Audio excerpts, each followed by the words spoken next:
নমস্কার। প্রভাত কুমার মুখোপাধ্যায় লেখা একটা ক্লাসিক বাংলা ভূতের গল্প আছে, নাম একটি ভৌতিক কাহিনী। অনেকেই হয়তো এটা মির্চি বাংলা সানডে সাসপেন্সে শুনেছেন। আজ আমরা এই অসাধারণ গল্পটা নিয়ে একটু কাটাছেড়া করব। চলুন গল্পের গভীরে ঢুকে দেখা যাক এর ভয়টা ঠিক কোথায়। দেখুন, এই পুরো গল্পটা কিন্তু দাঁড়িয়ে আছে একটা খুব ইন্টারেস্টিং প্রশ্নের উপর। কি হয় যখন আধুনিক শিক্ষায় শিক্ষিত একজন যুক্তিবাদী মানুষ মুখোমুখি হয় এমন এক অশুভ শক্তির যার কোনো যুক্তিসঙ্গত ব্যাখ্যা নেই? এই লড়াইটা নিয়েই আমাদের আজকের আলোচনা। আচ্ছা, চলুন গল্পের একেবারে শুরুতে ফিরে যাই। সময়টা হচ্ছে 1872 সাল। আর আমাদের গল্পের যে নায়ক, তিনি একটা বেশ কঠিন পরিস্থিতির মধ্যে পড়েছেন।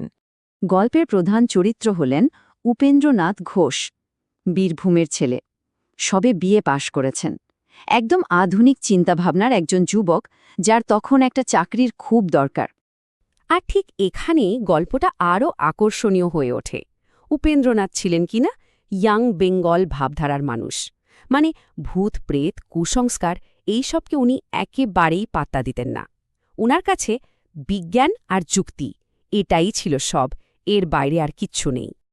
তো অনেক চেষ্টার পর উপেন্দ্রনাথ শেষমেশ একটা স্কুলে মাস্টারের চাকরি পেলেন। মাইনে ঠিক হলো মাসে 50 টাকা। এখনকার হিসাবে হয়তো কিছুই না, কিন্তু তখনকার দিনেও এই টাকায় একটা ভালো থাকার জায়গা খুঁজে পাওয়াটা বেশ কঠিন ছিল। আর বাসা খুঁজতে গিয়েই উনি পড়লেন এক উভয় সংকটে। শহরে যে সাধারণ বাসাগুলো আছে সেগুলোর ভাড়া দেওয়ার মতো অবস্থা তার নেই। কিন্তু তখনই একটা অদ্ভুত খবর পাওয়া গেল। শহরের এক কোণায় একটা বিশাল পুরনো বাড়ি আছে, যেটা ভাড়া দেওয়া হবে অবিশ্বাস্য কম টাকায়, মাসে মাত্র 5 টাকা। কিন্তু এত সস্তা কেন? কারণ একটাই, গুজব। লোকে বলে ওই বাড়িতে নাকি ভূতের উৎপাত আছে। আমাদের যুক্তিবাদী নায়ক উপেন্দ্রনাথ এই কথা শুনে তো হেসেই উড়িয়ে দিলেন। ভাবলেন, যাক, সস্তায় থাকার একটা দারুণ সুযোগ পাওয়া গেল। কিন্তু সেই বাড়িতে পা রাখার পর থেকেই এমন কিছু ঘটনা ঘটতে শুরু করে, যা উপেন্দ্রনাথের যুক্তিবাদী মনেও একটু একটু করে সন্দেহের বীজ বুনতে শুরু করে। প্রথমত, বাড়িটার পরিবেশটাই কেমন যেন থমথমে, বছরের পর বছর খালি পড়ে আছে। উপেন্দ্রনাথ অবশ্য চোর ডাকাতের ভয়ে রাসবিহারী বলে আর একজন মাস্টারমশাইকে সঙ্গী করে নিলেন। কিন্তু সবচেয়ে অদ্ভুত ব্যাপার ছিল ওদের রাঁধুনিকে নিয়ে। সে দিনের বেলা সব কাজ করত, কিন্তু যেই সন্ধে নামত অমনি ভয়ে কাঁটা হয়ে বাড়ি ছেড়ে পালাত। আর এখান থেকেই গল্পের আসল মোড়। উপেন্দ্রনাথের সাথে এমন একজনের দেখা হয়, যিনি তাকে একটা ভয়ঙ্কর বিপদ নিয়ে সাবধান করে দেন। আর ঠিক তারপরেই ঘটে সেই রাতের ঘটনাটা। একদিন হঠাৎ করেই গ্রামের বাইরে রমা প্রসন্ন মজুমদার নামে এক শ্রদ্ধেয় সাধুর সাথেও ওনার দেখা হয়। এই সাধু বাবা একজন সিদ্ধ পুরুষ হিসাবে পরিচিত ছিলেন। আর উনি উপেন্দ্রনাথকে দেখা মাত্রই বুঝতে পারেন যে সামনে একটা বড় বিপদ অপেক্ষা করছে। সাধু বাবা কিন্তু ওকে সরাসরি বারণ করে দিয়েছিলেন, বলেছিলেন ওই বাড়িতে না ফিরতে। কিন্তু নতুন চাকরি, উপেন্দ্রনাথের পক্ষে সেই রাতে আর অন্য কোথাও থাকার উপায় ছিল না। তাই এক প্রকার বাধ্য হয়েই উনি সেই অভিশপ্ত বাড়িতে ফিরে যান। তবে সাধু তাকে একেবারে অরক্ষিত অবস্থায় ছেড়ে দেননি।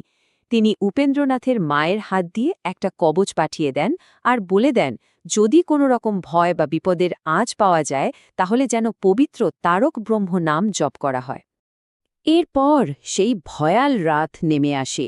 মাঝরাতে হঠাৎ একটা দমকা হাওয়া এসে ঘরের প্রদীপটা নিভিয়ে দেয়। গোটা ঘরটা তখন চাঁদের একটা আবছা ভুতুড়ে আলোয় ভরে ওঠে।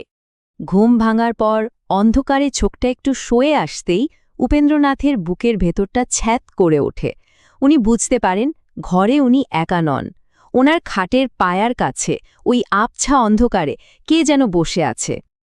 গল্পের এই বর্ণনাটা সত্যিই হাড়হিম করা।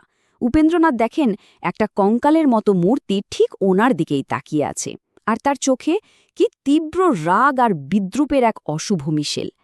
একজন যুক্তিবাদী মানুষের জন্য এর থেকে বড় দুঃস্বপ্ন আর কি হতে পারে? ভয়ে উপেন্দ্রনাথের শরীর তখন জমে গেছে।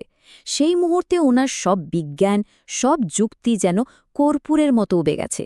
মাথায় শুধু একটাই জিনিস ঘুরছে, সাধু বাবার দেওয়া সেই মন্ত্র, তারক ব্রহ্ম নাম।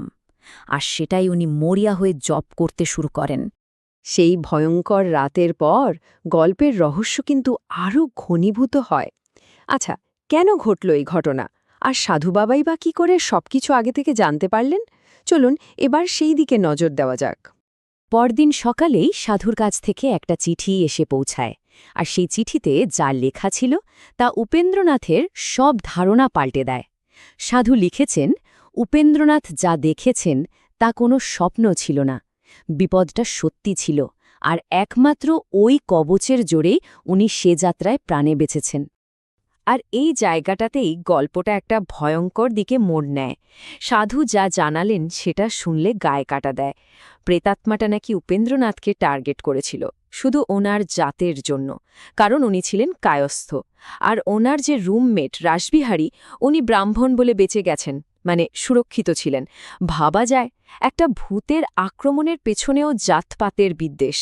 এই আইডিয়াটাই তো গল্পটাকে আরও অনেক বেশি জটিল আর ভয়ঙ্কর করে তোলে।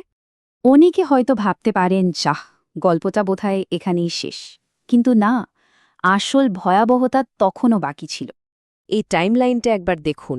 প্রথম ঘটনার পর কেটে গেছে পাক্কা 18টা বছর। উপেন্দ্রনাথ এখন একজন সফল ডেপুটি ইন্সপেক্টর, কিন্তু সেই অশুভ শক্তি তাকে ভোলেনি। এতগুলো বছর পরেও সে আবার ফিরে আসে, যা প্রমাণ করে যে এই বিপদটা কতটা গভীর। এক রাতে গরুর গাড়িতে করে যাওয়ার সময় সেই একই কঙ্কালসার মূর্তি আবার ওনার পথ আটকায়। তার চোখ দুটো নাকি জ্বলন্ত কয়লার মতো দাউ দাউ করে জ্বলছিল। আর সেই দিনও তাকে বাঁচিয়েছিল সেই কবচ আর তারক ব্রহ্ম নাম। আরে এখানেই গল্পটা আমাদের একটা গভীর প্রশ্নের সামনে দাঁড় করিয়ে দেয়। উপেন্দ্রনাথ সুরক্ষা পেয়েছিলেন, বারে বারেই পেয়েছেন, কিন্তু সেই অশুভ শক্তিকে তো ধ্বংস করতে পারেননি। তাহলে কি কিছু মন্দকে পুরোপুরি শেষ করা যায় না? শুধু তাদের থেকে আজীবন বেঁচে থাকতে হয়?